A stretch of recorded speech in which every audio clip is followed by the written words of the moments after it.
Merci les enfants. Chers collègues élus, chers montagneros, chers amis, je vous remercie pour votre présence toujours aussi nombreuse chaque année. Les élus du CME et du CMA ont évidemment allumé le feu de cette cérémonie des vœux à mon tour maintenant. 2017 aura marqué notre période de mi-mandat et je dois dire que cette année passée aura été pour nous, élus, une année exceptionnelle, faite de réalisations sur lesquelles nous nous étions engagés lors de notre élection. Tenir ces engagements est un gage de respect envers ses électeurs et nous tous ici savons que ce n'est pas toujours facile. Je sais que les promesses électorales n'engagent que celles et ceux qui les écoutent, mais l'équipe municipale et moi-même ne sommes pas de cette catégorie. Néanmoins, nous sommes aujourd'hui à moins 300 000 € de baisse de dotation et autres ressources qu'il nous faut reverser à l'État, car nous faisons partie, paraît-il, des communes riches. L'on regarde parfois trop nos ressources, mais on oublie les dettes du passé. Malgré tout, il nous faut toujours avancer sur notre programme électoral, remettre tous les jours le métier sur l'ouvrage pour vérifier s'il est toujours d'actualité et comment faire pour le réaliser en fonction de nos moyens financiers. Il faut en permanence négocier les coûts et chercher des aides financières chez nos partenaires. Voilà comment nous avons pu réaliser cette année passée l'aménagement du carrefour de la rue de Sourzy et la rue du Boulot, mais aussi celui du Vieux-Bourg, mettant en valeur notre chapelle romane, ce qui nous a valu le Trophée des maires en 2017. Pour rappel, l'année 2018 sera l'année du patrimoine européen et notre territoire communautaire en est riche. Ce n'est pas la commune de Châteauneau et Damien Combet, son maire, qui diront le contraire avec la restauration des aqueducs que je vous invite à aller visiter. Bien entendu, après Montagne. Nous avons également terminé l'aménagement du cimetière, créé une maison de santé pluridisciplinaire, un city-stade inauguré par un athlète de haut niveau, et fait l'acquisition d'une balayeuse et d'un broyeur professionnel de végétaux. Et surtout démarrer l'aménagement de la route départementale 386. Pour ce projet, ô combien le candidat aux élections cantonales s'y était engagé par le passé. Voilà des décennies que les habitants de ce quartier attendaient ces travaux. Aujourd'hui, j'entends remercier Christophe Guillotot, président du nouveau département, Jean-Jacques Brun, conseiller départemental de notre canton, et Jean-Louis Imbert, président de la CCVG. Ils nous ont apporté leur aide financière pour ce dossier et ils sont ici présents et je les en remercie grandement. Mais voilà la première tranche de réaliser. J'espère la suite des travaux en 2018 ou 2019 pour les 2 tranches restantes, car je ne doute pas un seul instant que vous saurez répondre présent pour consolider la sécurité des enfants sur cette portion de route à grande circulation. 2017 aura été aussi la continuité pour mettre notre village à la pointe de la technologie. Nos 2 écoles ont été équipées de tablettes informatiques.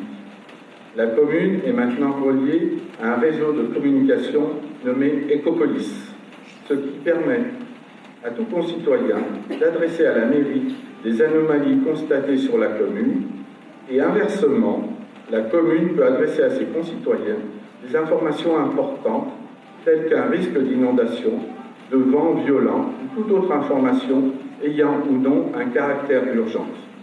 Mais pour cela, il faut la télécharger. L'application, pour rappel, est gratuite. 5 nouvelles caméras de vidéoprotection ont été aussi installées sur la commune, ce qui porte leur nombre à 16 au total, ce qui nous a permis à plusieurs reprises d'apporter des preuves flagrantes aux forces de gendarmerie.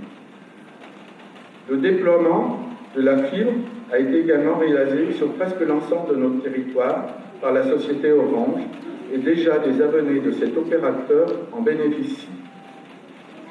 Ce bâtiment où nous nous trouvons, nous continuons à l'améliorer nous avons sonorisé la salle sportive et fait l'acquisition de gradins mobiles. Déjà, en ce début d'année, nous avons installé un vidéoprojecteur et un grand écran. Malheureusement, aujourd'hui, hier, il n'a pas pu descendre, mais il est installé tout à fait dans la semaine. On a eu un petit problème. Sur lequel une rétrospective de notre mandat a défilé ce matin. Une version plus approfondie vous sera proposée ici même le vendredi 9 mars à 18h, et vous êtes bien entendu toutes et tous invités. Toutes ces réalisations sont le fruit certes d'une équipe municipale qui s'était engagée en 2014, mais elle est aussi accompagnée par l'État, la communauté de communes de la vallée du Garonne, le département et la région, qui nous apportent tant leur soutien financier que logistique, sans oublier les parlementaires qui sont à nos côtés. Notre commune a été également mise à l'honneur à l'occasion du 100e congrès des maires, en présence de Madame le ministre Agnès Buzyn, pour la réalisation de notre maison de santé et surtout pour l'implantation de 2 nouveaux médecins sur la commune, ce qui peut paraître extraordinaire aujourd'hui, alors que les déserts médicaux se forment de plus en plus en France et autour de nous. J'entends remercier l'Association des maires et notamment Mélanie Plénaud pour la confiance qu'elle nous accorde sur ce thème qu'est la santé, qui est au cœur des préoccupations de tous les Français et surtout des élus. Mais être élu aujourd'hui n'est pas de tout repos. D'un autre côté, si nous venons dans ce poste pour se reposer, il vaut mieux changer d'orientation. Car dès qu'un projet est commencé, nous pensons déjà au suivant et surtout au futur, ce qui fait tout l'intérêt de notre mission. Cette mission, nous faisons en sorte de la mener le mieux possible, pour l'intérêt de notre village et donc pour vous. Cette année 2018, pour une grande partie de mon équipe municipale, nous pourrons souffler nos 10 bougies. 10 ans déjà à me supporter. Ce n'est pas rien, mais mon épouse, ça fait 46. C'est ainsi que 2018 verra la continuité de notre PLU, des mises aux normes de nos bâtiments et l'aménagement du trait d'union, la création d'une nouvelle cantine à l'école du Garon et une salle des professeurs, ainsi qu'un agrandissement de la classe maternelle. Une nouvelle entrée côté nord du village sera aménagée route du Clos par le doublement de la voie routière, la couverture des anciens tennis, la réfection de leur sol et de nouveaux parcs de loisirs pour les enfants. La rentrée scolaire 2018-2019 verra très certainement revenir la semaine d'école à 4 jours, le choix ayant été laissé à l'appréciation des parents d'élèves. Si je parle des enfants, ce n'est pas pour autant que j'en oublie les anciens du village.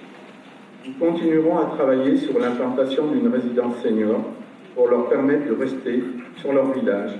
Mais je sais aussi que pour pouvoir rester sur son village, il faut trouver les moyens de faire ces provisions et nous mettons tout en œuvre pour trouver un repreneur de l'épicerie du village. Mais bien entendu, un tel commerce ne peut survivre que si l'ensemble de la population prend conscience que pour en vivre, il faut le faire fonctionner. Ce qui n'a pas toujours été le cas, et aujourd'hui nous voilà démunis d'un commerce et peut-être demain d'un second. Mais être commerçant dans un village, c'est comme pour les élus, ce n'est pas de tout repos.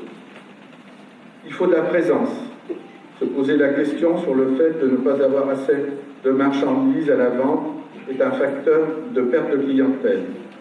Mais parallèlement, cette même marchandise, si elle n'est pas vendue, est une perte de revenus. Et surtout, il ne faut pas compter sur les autres, mais sur soi-même pour s'en sortir. Les premiers à contester les fermetures sont-ils les clients d'hier ou ceux de demain? Une première action verra le jour d'ici fin janvier. Nous avons fait l'acquisition d'un véhicule 9 places. Vous avez pu le voir devant la salle. Il est arrivé hier.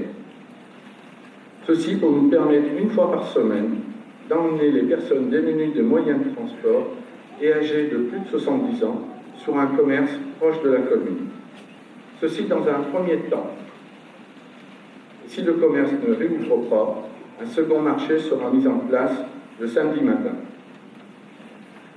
Si nous avons fait l'acquisition d'un broyeur de végétaux en 2017, cette année, nous allons travailler avec les agriculteurs et les habitants du village pour mettre en place un système de récupération du broyage qui pourrait servir de paillage ou d'enfouissement pour permettre une meilleure rétention des arrosages et des eaux de pluie sur les parcelles cultivées.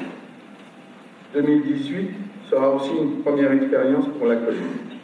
Le 2 janvier dernier, un agent de sécurité de la voie publique est venu grossir les rangs du personnel communal pour assurer la sécurité sur notre village, bien sûr, et veiller à ce que certaines incivilités ne se reproduisent plus. Le stationnement sur les trottoirs n'est pas plus autorisé à Montagny qu'ailleurs.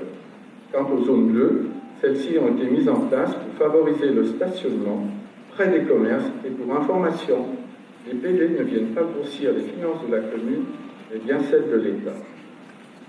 Bref, une nouvelle année qui s'ouvre devant nous, bien chargée en événements, qui j'espère vous apporteront la satisfaction d'habiter une commune vivante, dynamique et surtout au service de ses habitants.